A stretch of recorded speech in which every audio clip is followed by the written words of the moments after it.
I have watched a lot of videos by African American women addressing Thandiwe Newton's interview with Sky News. She specifically called them out, so I believe they do have the right to respond to her. From the comments I've seen online, I don't believe anyone was looking for an apology from Thandi. It came off as disingenuous and the tears felt like a performance to some people.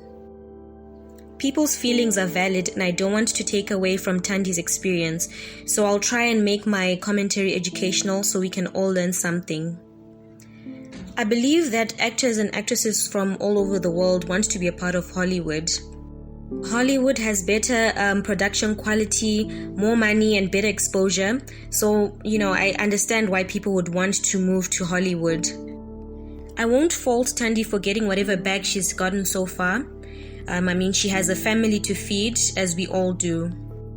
I want to give you guys a brief history of Thandiwe Newton's background so that my commentary will make sense. So basically, Thandi was born in 1972 in November to a Zimbabwean mother called Nyasha Newton and a British father called Nick Newton. She has been married to her partner Ol Parker since 1998 and they share 3 children, 2 girls and 1 boy. I myself am a Zimbabwean and I like Thandiwe Newton. There's that national pride that one of our own has done well internationally. I've watched some of her movies and I liked her role in Westworld. To me, she seems like a competent actress and it looks like she works hard and puts effort into her roles. I think that could be the reason why she's been given those roles that she's played so far. Anyway, let's get into the statements she made during her interview with Sky News. So, in an interview with Sky News promoting her new movie, God's Country, she received some backlash. Here's a direct quote from Thandi. "My internalized prejudice was stopping me from feeling like I could play this role when it's precisely that prejudice that I've received. It doesn't matter that it's from African American women more than anyone else. It doesn't matter. I received prejudice. Anyone who's received oppression and prejudice feels this character." End quote.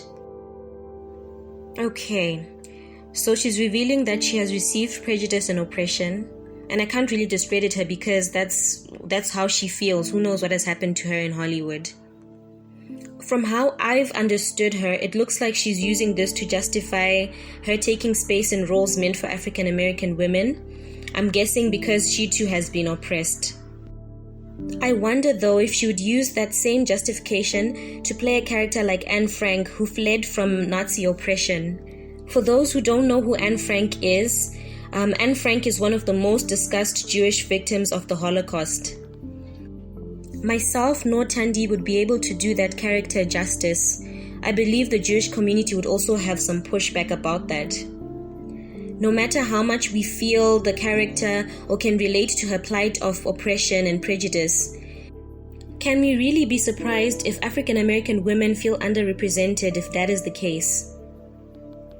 In the interview, Thandi goes on to say, "I'm sorry that I'm the one chosen. My mama looks like you.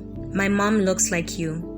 It's been very painful to have women look like my mom, feel like I'm not representing them, that I'm taking from them, taking their men, taking their work, taking their truth. I didn't mean to." End quote.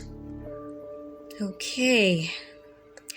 It's interesting to me that she says, "women who look like my mom."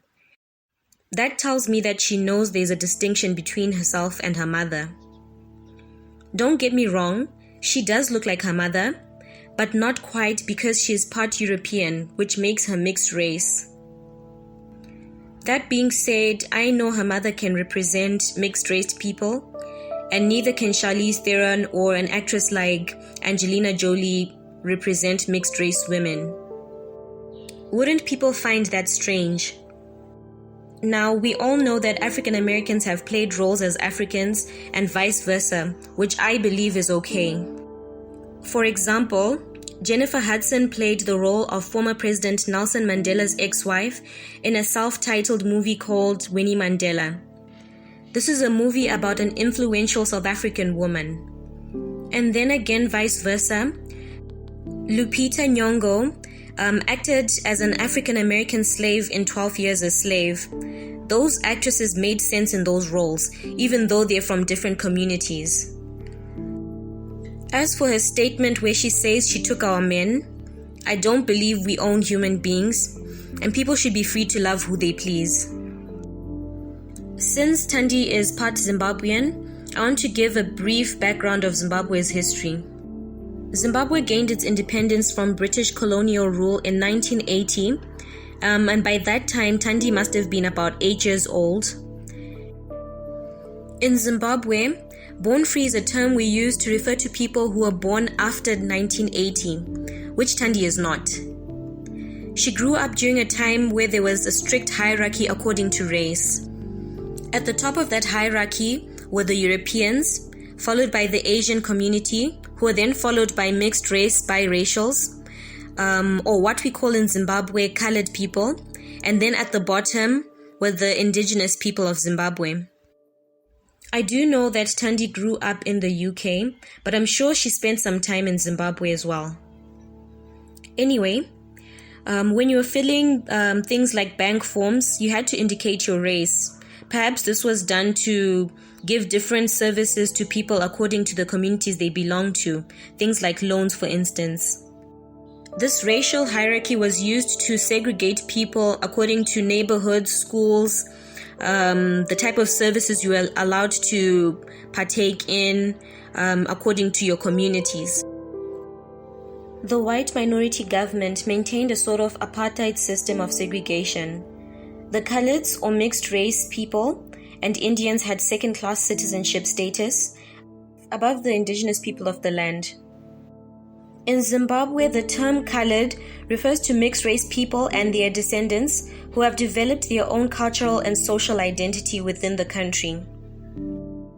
Keep in mind that segregation was part of the law at the time. Anyway, coloured people are a mixture between indigenous people and Europeans or Asians, as well as Cape Coloureds who immigrated from South Africa. The Cape Coloureds came into Zimbabwe with the South African company to work as teachers in coloured schools. You can do your own research about this, or you can go to mixedrace.com to verify this information. Now, by law, people involved in interracial relationships with mixed race children had to live in designated areas, and those children were expected to attend schools designated for them.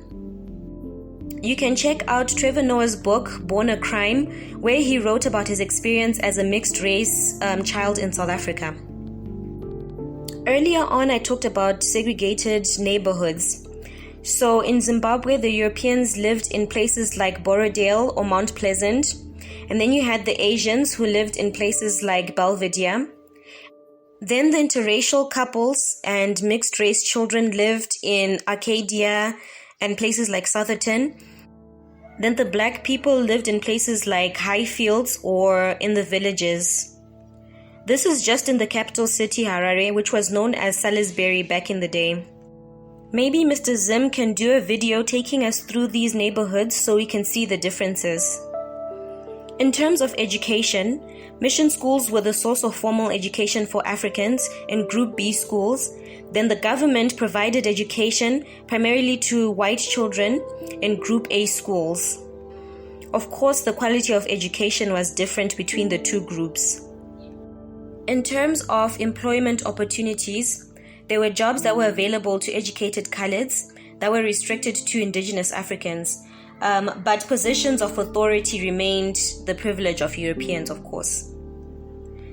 The Africans worked on farms or digging trenches for city planning, whilst the colored men worked as mechanics, fitters, and electricians, and the female Coloureds worked as teachers, nurses, secretaries in civil service and in banks.